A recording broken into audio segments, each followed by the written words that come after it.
Baik, Assalamualaikum warahmatullahi wabarakatuh. Sebelumnya perkenalkan, nama saya Inge Septiana Yuaniar dari kelas 3 BAKM, nomor absen 12. Nah, di sini saya akan mempresentasikan atau menjelaskan bab 5 tentang tata cara pembayaran dan pencetoran pajak, pengembalian atas kelebihan pembayaran pajak yang seharusnya tidak berhutang, imbalan bunga, serta pengembalian kelebihan pembayaran pajak. Eh, Bagian ke satu yakni tentang tata cara pembayaran dan penyetoran pajak. Pada pasal 94, yakni menjelaskan tentang eh, tata pembayaran dan penyetoran pajak. Ke nomor satu, kewajiban pembayaran. Itu pajak yang terutang harus dibayar sebelum jatuh tempo. Batas waktu umumnya adalah tanggal 15 bulan berikutnya setelah masa pajak berakhir. Nah, jenis pajak yang termasuk yakni ada pajak penghasilan pasal 4 ayat 2, pajak penghasilan pasal 15, pajak penghasilan pasal 21, pajak penghasilan pasal 22, pajak penghasilan pasal 23, pajak penghasilan pasal 25, dan pajak penghasilan pasal 26. Kemudian, di sini juga ada pajak penghasilan minyak dan gas bumi dari kegiatan usaha hulu minyak bumi dan gas bumi yang dibayarkan setiap masa pajak. Kemudian juga ada pajak pertambahan nilai atau PPN atas pemanfaatan barang kena pajak tidak terwujud dan atau jasa kena pajak dari luar daerah pabean. Kemudian di sini juga ada pajak pertambahan nilai yang terutang atas kegiatan membangun sendiri. Selanjutnya juga bea materai yang dipungut oleh pemungut bea materai, pajak penjualan dan pajak karbon yang dipungut oleh pemungut pajak karbon. Nomor 3, ini juga pengecualian khusus dikecualikan dari ketentuan sebagaimana dimaksud pada ayat 2, pembayaran dan penyetoran pajak, yakni beberapa pajak memiliki aturan berbeda. Yang pertama, pajak atas impor harus dibayar bersamaan dengan bea masuk. Kemudian juga ada pajak saham pendiri harus dilunasi 1 bulan setelah pajak terutang. Dan PPN atas barang mewah harus dilunasi sebelum laporan PPN disampaikan. Kemudian sanksi jika pajak tidak dibayar tepat waktu, itu nanti akan dikenai denda sesuai peraturan. Selanjutnya yakni pasal 95. Pasal 95 di sini menjelaskan tentang kekurangan pembayaran pajak. Kekurangan pembayaran pajak yang terutang berdasarkan surat pemberitahuan tahunan untuk pajak penghasilan dan pajak karbon wajib dibayar secara lunas sebelum surat pemberitahuan tahunan disampaikan, tetapi tidak melebihi batas waktu penyampaian surat pemberitahuan tahunan. Yang kedua, wajib pajak yang tidak memenuhi ketentuan sebagaimana dimaksud pada ayat 1 dikenai sanksi sebagaimana diatur dalam Undang-Undang Ketentuan Umum dan Tata Cara Perpajakan. Selanjutnya yakni pasal 96. Ini menjelaskan tentang pembayaran bea materai. Nah, yang yang pertama, bea materai wajib dibayar secara lunas pada saat terutang bea materai. Yang kedua, wajib pajak yang tidak memenuhi ketentuan sebagaimana dimaksud pada ayat 1 dikenai sanksi sebagaimana diatur dalam ketentuan peraturan undang-undangan di bidang perpajakan. Kemudian selanjutnya yakni pasal 96. Di sini pasal 96 menjelaskan tentang pembayaran. Oh, maaf, mohon maaf. Pasal 97. Nah, di sini pasal 97 itu menjelaskan tentang pelunasan pajak yang masih harus dibayar. Yang pertama yakni Pajak yang masih harus bayar berdasarkan surat pemberitahuan pajak terutang harus dilunasi paling lama 6 bulan sejak tanggal diterimanya surat pemberitahuan pajak terutang oleh wajib pajak. Yang kedua, pajak yang harus dibayar berdasarkan surat ketetapan pajak bumi dan bangunan harus dilunasi paling lama 1 bulan sejak tanggal diterimanya surat ketetapan pajak bumi dan bangunan oleh wajib pajak.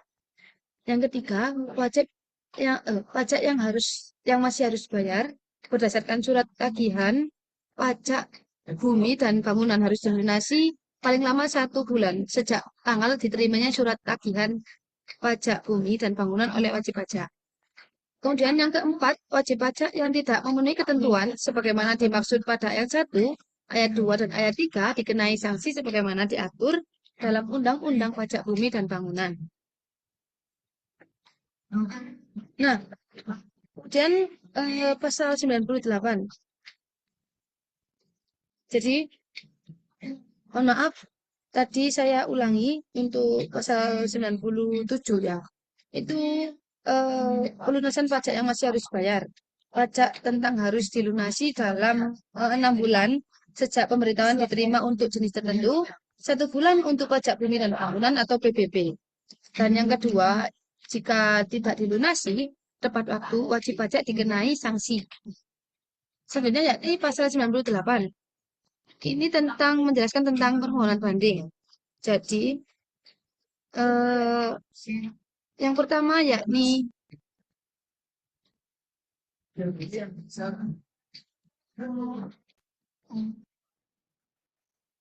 nah, di pasal 98 ini itu menjelaskan tentang permohonan banding.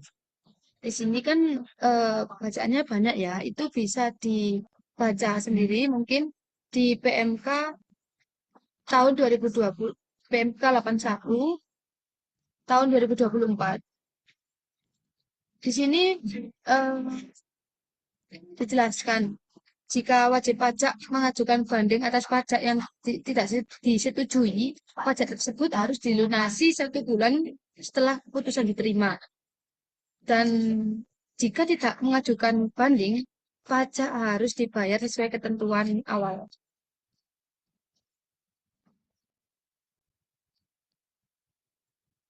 Kemudian pasal 99.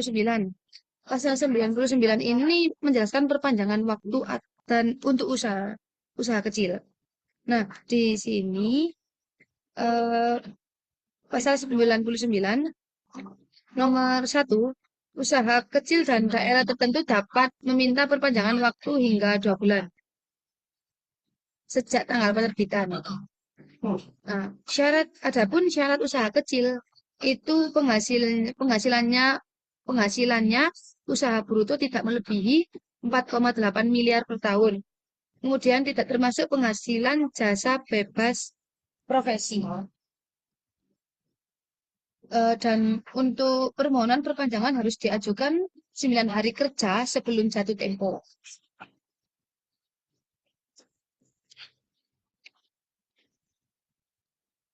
Selanjutnya yakni pasal 100. Di sini pasal 100 itu menjelaskan tentang hari libur dan saluran pembayarannya. Yang pertama yakni dalam hal tanggal jatuh tempo pembayaran atau penyetoran pajak sebagaimana dimaksud dalam pasal 94, bertepatan dengan hari libur, pembayaran atau penyetoran pajak dapat dilakukan paling lambat pada hari kerja berikutnya.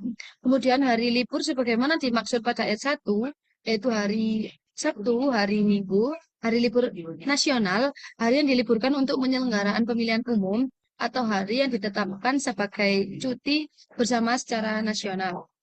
Dan pasal 101 ini juga menjelaskan tentang sama hari libur dan saluran pembayarannya. Mungkin pasal 101 ini pembayarannya eh, dan pembayaran dan penyertaan pajak ini dilakukan ke kas negara melalui layanan atau kanal pembayaran yang disediakan oleh collecting agent sesuai dengan ketentuan peraturan perundang-undangan mengenai sistem penerimaan negara secara elektronik.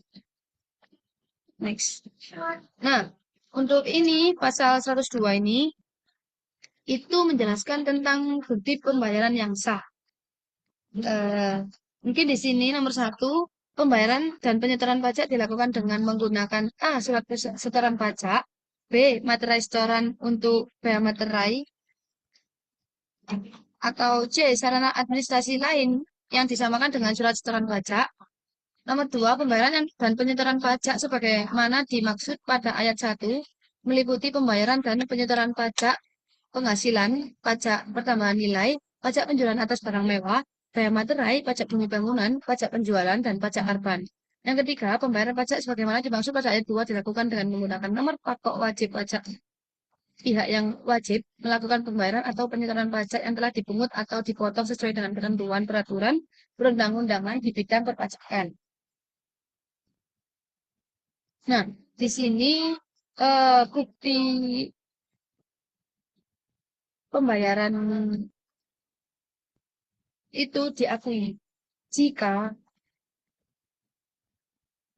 yang pertama telah divalidasi, misalnya nomor transaksi penerimaan negara, kemudian juga tanggal validasi atau pembayaran tercatat dengan jelas,